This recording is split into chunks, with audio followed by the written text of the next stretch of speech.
বানায় তার মরদেহ যদি বিনা খরচে বহন করতে পারে, তাহলে এই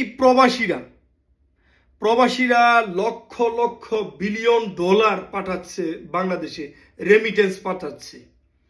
এই প্রবাসীর মাটিতে মৃত্যুবরণ করলে তাদের লাশটা দেশে যায় না, টাকার জন্য যায় না। ফেসবুকে অসংখ্য ভিডিও দেখতেছি, ফ্যামিলিকে ফোন করছে তার রুমমেটরা যে আপনার ছেলে মারা গেছে, আপনার লাশটা কি নিবেন না টাকা নিবেন? বাবা বলতেছে আমি পরে জানাবো, আমাদের টাকা পাঠিয়ে দেন, ফ্যামিলি বলতেছে। অথচ তার লাশটা টাকার দুঃখে প্লেন ভাড়ার কারণে দেশে যাইতে পারে না। অথচ এই বিমান কর্তৃপক্ষ একটা প্রবাসীর লাশ বিনা খরচে দেশে নিতে পারে না। আফসোস, দুঃখ লাগে।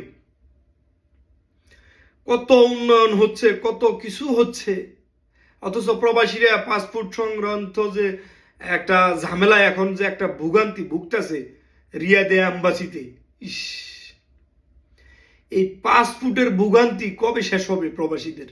এই প্রবাসীদের পাসপোর্ট ভোগান্তিটা অতি দ্রুত সমাধান করেন আপনারা, প্লিজ প্লিজ।